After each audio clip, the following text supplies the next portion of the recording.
We'll be looking at Mark chapter 11 once again tonight. Not the same story that we looked at this morning, but yet another one, an important one in the life of Jesus. As I mentioned, we're kind of studying the last week of the life of Jesus here in these stories that we're going through in our series of studying through the Bible. And this is an important event that we're going to read about tonight because it really marks kind of the begin of a very heated exchange that goes back and forth between the leaders of the Jews, the chief priests and the elders, and that of Jesus. And remember, as we read this story, of course, you'll see that they confronted Jesus head on, and they're doing all that they can during this last week to try to trap him in his words and to try to discredit him in the eyes of the people. Now, we studied several lessons ago. They'd already made the decision that they were going to kill the Christ. And so now they're just trying to figure out how can we devise a plan by which we can put Christ to death. And the greatest fear that they had was not of facing Christ himself, but of having to face the people, because they didn't want to lose their power and their prestige and their influence with all the people, and they knew that if they just killed Christ, arrested and killed him, that people wouldn't stand for that. And so they're trying to figure out a way that they can discredit him in the eyes of the people so that they can arrest him and then put him to death and not have the retribution of the people upon them. The lesson that we're looking at tonight, or at least the sermon, is entitled Jesus Answers a Bible Question. And I always, this is one of my favorite stories in the New Testament because maybe it's just because I'm a preacher, and a lot of times people ask me Bible questions. And I always find Jesus' reaction to this particular story a very interesting idea, and in fact use some of the very things that he uses in this story as we're going to look at tonight. Now, a reading of this passage is one of the things that it's going to open our eyes to is the insincerity, first of all, of the chief priests and the elders and the leaders of the Jews, but also their obstinate refusal to believe in Christ. They've already determined in their minds that no matter what happens, no matter what anybody says or what Jesus does, they're just not going to believe in him as being the Messiah and the Son of God. And so you'll find that over this last week of Jesus' life that he very forcefully attacks their insincerity and their obstinate unbelief. And of course he did that because he knew that those qualities would ultimately doom a man or bar a man from entering into eternal paradise. And so we're going to talk about tonight just general ideas and look at some of the points and the reaction of Christ that he used in answering this question. First thing that I want us to notice is the setting of the story itself.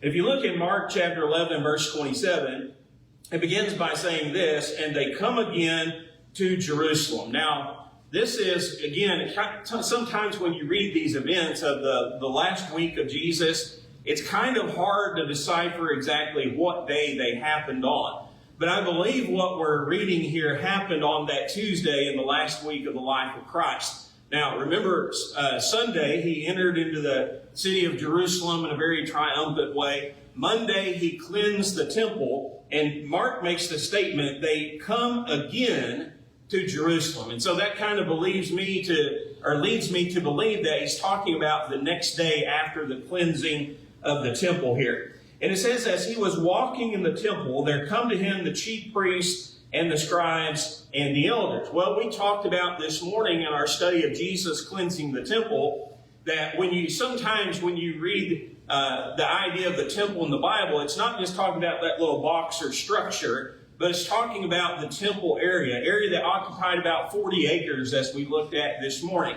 And so once again, that's the atmosphere that Jesus has entered into, the temple atmosphere. What is he doing there? Well, it seems as if he's walking around the outer court, the Gentile court. Now, I don't have time and didn't have time this morning to kind of divide up all those areas and tell you what went on, because there were multiple areas that were kind of designated areas in that 40-acre plot where certain things happened in certain areas. They did have within the Gentile court, though, they had an area that was kind of known as the rabbi area.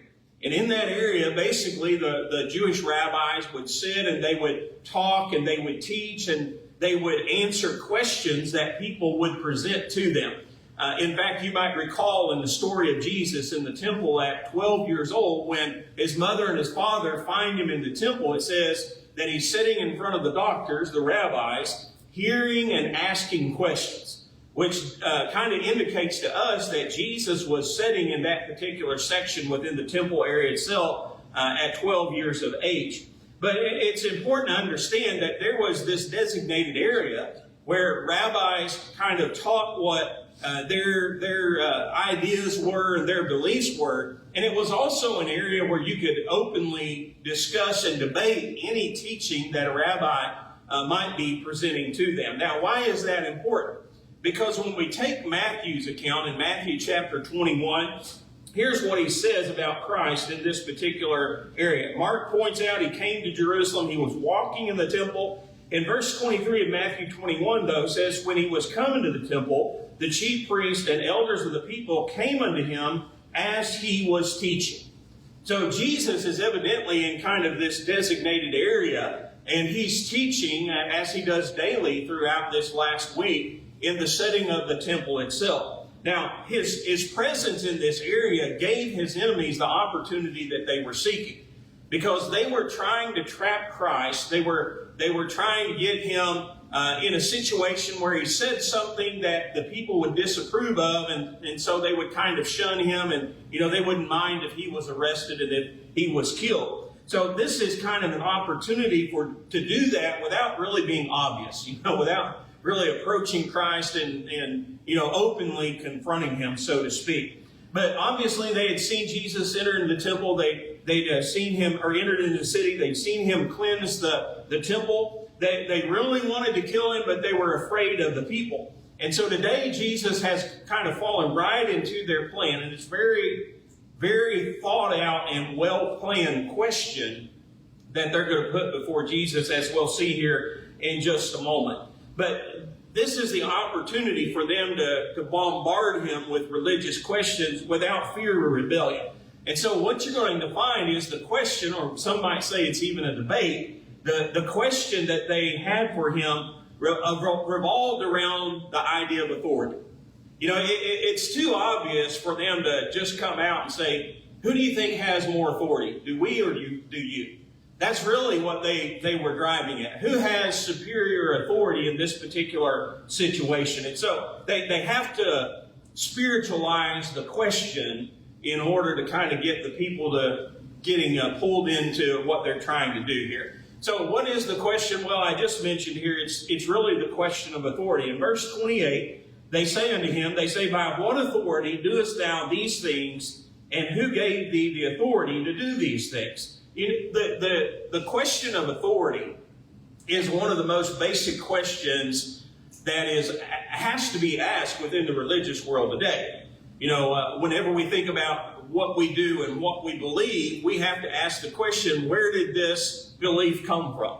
Did it come from heaven? Did it come from God? Or does it come from the mind of men? And there's really only two places, as we're going to see here in a moment, from which authority can come. But that's one of the most basic questions that a person can ask. So it didn't really appear threatening on the outside, but yet the intent of the people was very threatening. It was actually a question that probed into the very nature of Jesus himself. Exactly who are you? Who do you claim to be? And who gave you the authority to make these claims? Well, that was the question that they were laying at his feet. What was his authority? Who sent him? Who gave him the right to do what he was doing? Who gave him the right to interfere with their lives and to overrule their decisions that they'd made at this Gentile outer court that we read about this morning? Where did he come from? Exactly who are you, and who sent you? So if you go over to Luke's account in Luke chapter 19 and verse 47, here's the important thing, and I've already, I think, kind of emphasized it throughout this study. But it says in verse 47 there of Luke 19, he taught daily in the temple, But the chief priests and the scribes and the chief of the people sought to destroy him.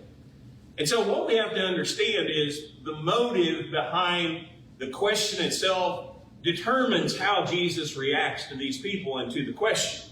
That's an important thing for us to understand too. Now, I wish that every time somebody asked me a Bible question, they were sincere in motive. But sometimes that's just not the case. Sometimes people want to see if you really agree with them or not. Sometimes people ask a question to try to disprove something that you believe or something that you teach. And so it's not always out of a sincere motive that people ask Bible questions. And that's what we're reading about in this situation. Did it affect the way that Jesus answered these people? Absolutely. I mean, if these people had came to Christ and were genuinely, sincerely asking this question, don't you think Jesus would have said it in black and white?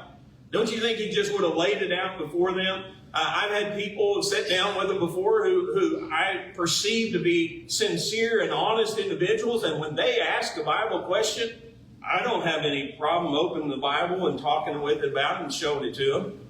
Jesus, though, knew the hearts of these men. And he knew that their motives were not sincere. There was nothing that he could say that was going to change their mind. There was nothing that was going to change them from that state of unbelief to believing. They were never going to accept whatever answer Christ gave them if it didn't line up with their ideas and their thinking. And so Jesus, because of that, it affected the way that Jesus answered their question. A question that is asked in an attempt to discredit it's not a good question to answer. I'll just put it out that way. Because you can't win for losing. I mean, even if you do tell somebody the right answer, they've already determined they're not going to change their mind. Now, sometimes, I will say this, sometimes it's hard to judge the intent of people. And if there's any question in your mind, I think the best thing to do is answer that question genuinely and sincerely. If you know that it's not a sincere Bible question, then I would encourage us to do what Christ did in this particular situation. We'll talk about that a little bit more as we go on, though. But what authority did he have? What authority did he have to march triumphantly into Jerusalem? What authority did he have to throw people out of the temple? And who gave you this authority? Well, what we'll find from the story itself is there were only two choices that Jesus could, or two answers that Jesus could have given to these people. Either he had to say, it's just my own authority. I'm just a man, or somebody else who was a man told me to do this, and so it's human authority. Or else he had to say it came from above. This came directly from heaven. This is divine authority that has been given to me to do these particular things. So Jesus, in verse 29, here's what he does instead. Instead of saying, I got this authority from here or from there, he says, I will ask you one question also, and answer me, and I will tell you by what authority I do these things. Again, there's only really two possible answers to the question itself. Either he's doing this by his own authority. Now remember, he's standing in front of a bunch of people who really look up to him. And so if he says, well, I'm just a man and, I'm kind of doing this by myself, he's going to look like an egotistical maniac, isn't he? He's going to look like a guy who's just all about himself, and really, he's nobody. He doesn't really have any real authority. So what was the other thing that he could do? Well, the other thing that he could do is he could claim he was sent by God. Now understand his dilemma. Okay, if he answers these people, it's by my own authority. Nobody sent me. I'm just took it upon myself. He's going to be arrested, okay? Because he's done things that have violated the temple precepts and practices. He's trying to exercise authority over these people and over their rule. So he would have been arrested right there on the spot. The second thing is this. If he said, I got it from heaven, they're going to say you're blaspheming. And they were going to arrest him right on the spot, and so they would have had a reason then to, before in the eyes of the people, to kind of haul him in and would have been justified, I guess, in their eyes by arresting him. So Jesus was in a difficult situation. Between us, we would say a rock and a hard place. We don't have to answer. This is what I learned from this, though. in part. We don't have to answer every Bible question that people put in front of us. Again, I think sometimes by doing that, depending on the motive of the person who asked it, you can do more harm than good. But Jesus did not directly answer their question, but yet, in a sense, he did answer their question.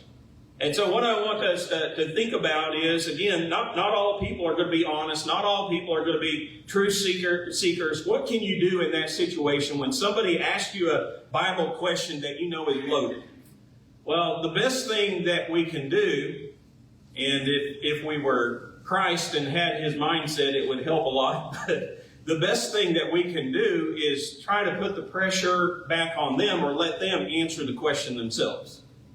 And Christ did that by presenting them with a question. In verse 30, we read of it, Mark chapter 11. This is the question that he put before him. Basically, he says, I'll meet you guys in the middle. You answer, I'll answer your question if you'll answer my question. And so here's the question that I want you to answer. The baptism of John, was it from heaven or of men? Answer me. Well, the question presented with them was really the same two choices that he had to answer his question with, right? Either he was sent from men or he was sent from God. So he basically gave them a question that reflected his situation and said, now I want you guys to give me the answer to this question. Was John from God? Did he have a divine commission? The baptism of John, was that something that was originated in the mind of God and ordered upon earth here and preached by John the Baptist? Or was he just a man here upon this earth? And otherwise, was he a prophet that was sent from God, or was he a liar and a fraud? Well, the Bible, think about this for a moment. I know he asked directly about John's baptism. We learn in Luke's account in Luke chapter 7 that the Pharisees did not submit unto John's baptism. They didn't obey what John told them to do. But they did acknowledge him as a prophet because the pressure of the people. All the people thought he was such a great guy. He was obviously a prophet sent from God. And so they said, yeah, he's a prophet sent from God, but we're not going to do what he's telling us to do here. But I want you to think about what he taught about Jesus. Okay, you remember back in John chapter 1 and verse 29, one day when John sees Jesus walking, he says, behold the Lamb of God that taketh away the sins of the world. When you go down to verse 32, as he begins telling people about Christ, he has this to say. He said, I saw the Spirit descending from heaven like a dove, and it abode upon him. And I knew him not, but he that sent me to baptize with water, the same said unto me, upon whom thou shalt see the Spirit descending and remaining on him, the same is he which baptizeth with the Holy Ghost. And I saw, and I bear record, that this is the Son of God. You see the problem that they had here? What are you going to acknowledge about John? Was John just a man? Was he sent by the authority of men, or was he sent by God from heaven? Well, the problem was this. If they say John was a prophet, he was sent by God from heaven, what did John say about Jesus? John testified that Jesus was the Son of God. And so if they were going to answer the question that yes, he is sent from God, it answers the question of if Jesus is sent from God too. They were tied together, one and the other. So in verse 32 of Mark chapter 11, it says this. Well, in verse 31, it says, they reason with themselves, saying, if we shall say from heaven, he will say, why then did you not believe him? Why didn't you listen when he said, I'm the Son of God? He told you who I was. Why didn't you submit to his baptism? Too many questions to answer if we acknowledge that. In verse 32, they said, but if we shall say of men, they feared the people, for all men counted John that he was a prophet indeed. The second choice that they had was to say, well, John was only a mere mortal. But the problem was this. If they confessed that, then they could say, well, Jesus is just a mere mortal too. But if they made that confession in front of all these people, the Bible says all men held John as being a prophet. They would lose their power and their influence, wouldn't they? The people would think very lowly of him. They wouldn't listen to him anymore. They wouldn't follow him anymore. So they knew that they could not take that route if they wanted to retain the influence and the popularity of the people. So they immediately knew what predicament they were in. Either they had two choices. Either they were going to lose their prestige in the eyes of men by saying John's baptism was just man or human authority, or else they had to bow the knee to Christ if they said, well, John was sent by God from heaven. Here's what John had to say about you, that you were the Son of God. So what do you do in that difficult situation? Well, unfortunately, the tragic answer that they had is found in verse 33. They answered and said unto Jesus, we cannot tell. And Jesus answering said unto them, neither do I tell you by what authority I do these things. You know, that rather than conceding the debate and rather than saying, you know what, you are the Christ, you are the Son of God, they tried to hide behind the plea of ignorance. You ever do that before? Man, as a kid, I did that so much. And when I was confronted by my parents, you know, I don't know. I didn't know that. And that's basically what they're saying here. We can't tell, you know, we're too ignorant to figure out the answer to this particular matter. But when they made that statement, we cannot tell, they were lying, weren't they? The problem was this. They would not be convinced of the truth no matter what. And so it was not that they could not be convinced of the truth, but they just simply would not. They would not allow themselves to accept and to believe the truth. And so it revealed their state of obstinate unbelief. You know, sometimes when we answer that, or somebody asks you a question, you say, I don't know. Sometimes we can make that answer in humility and sincerity, can't we? But this was not an answer that was made in humility and sincerity. In fact, choosing to say I don't know was lying rather than stepping up and facing the truth itself. I was thinking about their situation, and you know, we have kind of one of these outs in our court system, but if they were a citizen of the United States of America in the American court system, they'd plead the fifth, wouldn't they? They'd just say, well, I choose not, the Fifth Amendment, you know, I choose not to answer that question based on the basis it might incriminate me. You can make that plea in court. Well, that's what they were doing. They chose not to answer it because if they did, it was going to incriminate them one way or the other. The people were either going to see them for who they truly were, or else they were going to accept the fact that Jesus was indeed the Christ. But, you know, if somebody does that within the court setting, would you look at that person and say, I bet they're innocent? I think immediately all of us would think they're trying to hide the facts, aren't they, by invoking the Fifth Amendment. They're trying to hide under the idea of ignorance or not self-incriminating. So we have to understand, and I don't know if you've ever been in that situation before, but sometimes when you ask people Bible questions and they say they don't know the answer to the question, they're really just lying. I can't tell you the number of people. I'm not just talking without the church. I'm talking within the church. But I can recall one situation where I sat down with a couple of individuals and we're talking about the dreaded subject of marriage, divorce, and remarriage. But, you know, we were kind of asking questions to one another and painting scenarios for one another. And I asked them a question, and when I asked them the question, one of the guys just goes, and the other guy sat there for a while. It was quiet. And then he said, I'm not going to answer that question because it'll back me into a corner. Well, if you can't answer a question that you really know the answer to, honestly and sincerely, are you seeking the truth? And that's where Jesus was, wasn't it? Here he was asking this question to these people. They said, we don't really know. We can't tell, but obviously they knew the answer. Jesus made this statement in John 7 and verse 17. He said, if any man will do his will, he shall know the doctrine, whether it be of God or whether I speak of myself. What the Bible teaches is this: truth is readily available for everybody who's seeking after it. But if we're not seeking after truth, the Bible questions that we have are not going to be answered in our minds. Jesus said you can know if something is from God or from men. And the way that you're going to know that is if you're a truth seeker. If you are an honest, genuine, sincere individual who's trying to arrive at the truth, you're going to find all the answers in the Bible that you need. But humility and honesty are always the keys at arriving at the truth. No person can convince another person. In fact, and we cannot even be convinced ourselves if we're not honestly seeking the truth of a matter. The Jewish leaders were caught in this dilemma, but remember, they're the ones who came up with this dilemma themselves. It was kind of on their own making here. They weren't asking what is true and what is right, but they were asking, how can we answer and be safe?